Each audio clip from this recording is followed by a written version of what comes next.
organisatrice de cet atelier de bilan de Beijing 95 à nos jours.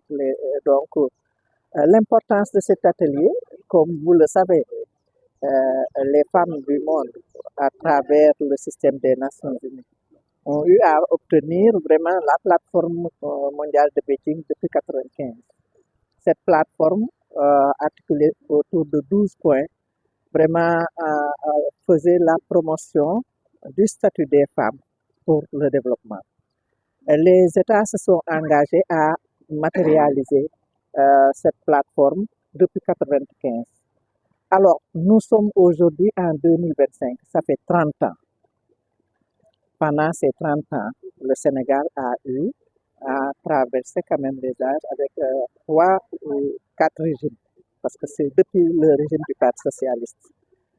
Alors, nous sommes actuellement à la 30e année et le système des Nations Unies a appelé à un bilan des 30 ans de Beijing pour évaluer le statut des femmes à travers le monde. Et chaque pays doit aller au sommet de l'évaluation avec un rapport très clair sur les avancées, les progrès, les défis et les perspectives. Alors, notre pays avait abrité en 1994 la conférence africaine préparatoire de cette plateforme ici.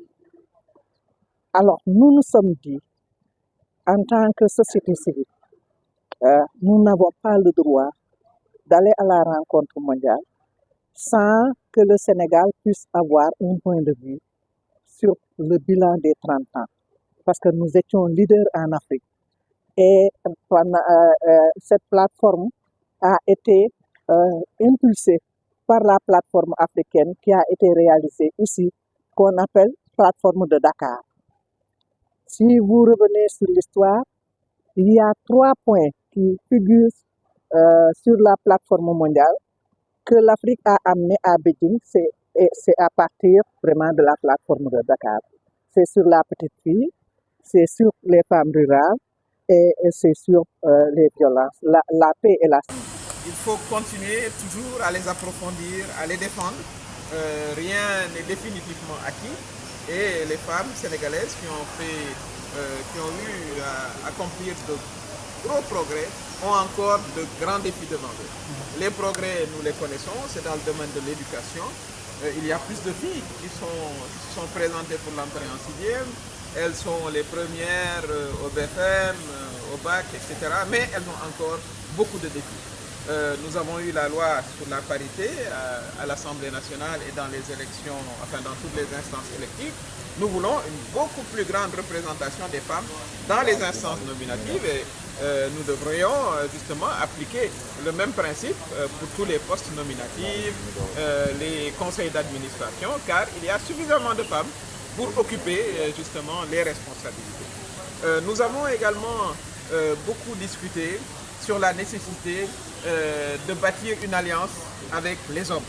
Parce que je voudrais également le dire ici, nous avons beaucoup d'hommes qui soutiennent la cause des femmes, parce qu'ils ont des filles, parce qu'ils aussi ils aiment leurs femmes, et ils aimeraient justement que les femmes avancent, progressent, c'est dans l'intérêt de la famille d'une manière générale. Mais nous voulons également travailler avec toutes les couches de la société, notamment avec les chefs religieux. Nous sommes une société musulmane dans sa grande majorité. Merci beaucoup. J'ai écouté les différentes intervenantes et un intervenant. Et j'ai vu l'engagement qui est resté intact, que nous avions déjà en 1994. J'ai participé. Et certainement, Lyon-Rolia s'en souvient. J'étais à plus de 8 mois de grossesse. Et elle me disait, mais rentre chez toi, je ne veux pas avoir de problème avec ton mari. Mais c'est ça l'engagement. Alors c'est vrai, c'est 1994 qui a induit beaucoup de recommandations de Beijing 95. Nous étions aussi à Beijing 95. nous avons essayé de suivre les recommandations de Beijing 95 qui prônait l'universalité. Parce qu'on est des humains, l'universalité est un principe qu'il faut toujours rappeler. Il y a eu des avancées dans notre pays et ailleurs, en Afrique ou dans le reste du monde, beaucoup d'avancées. La parité est une avancée. Les lois sur les violences sont des avancées. Je ne vais pas citer, mais je peux dire que les femmes ont eu des acquis, mais il reste beaucoup de défis à relever. Et le premier défi, à mon avis, c'est le défi de l'application des recommandations, le défi surtout de l'application des lois, des réformes sur les violences faites aux femmes. Mais mon sentiment aujourd'hui intime est que les femmes sont encore beaucoup plus violentées aujourd'hui qu'avant. Et la violence est devenue tyrannique, elle est devenue vilaine, c'est le mot que je vais utiliser.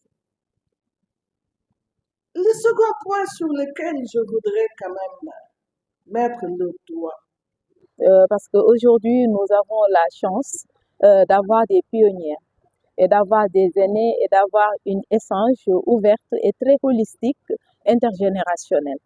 Et donc, nous qui sommes d'une génération intermédiaire, on a beaucoup appris encore des personnes, de femmes qui ont été là, qui ont participé à la première édition de Beijing, qui aujourd'hui est à l'origine de beaucoup de progrès qui touchent les droits des femmes et le respect des droits des femmes et la mise en place de beaucoup de mécanismes nationaux et internationaux qui aujourd'hui aident à améliorer la condition de la femme au Sénégal et ailleurs dans le monde.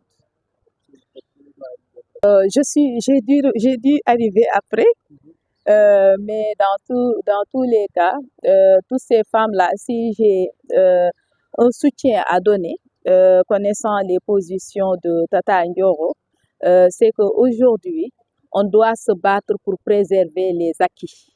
Parce que elles qui furent les pionnières, elles se sont battues. Et c'était une longue lutte et c'était une lutte très difficile. Elles ont eu des acquis et nous aujourd'hui, la nouvelle génération, les générations intermédiaires en bénéficient et on doit se battre à notre tour pour préserver ces acquis-là. Et donc, pour m'associer à ce plaidoyer,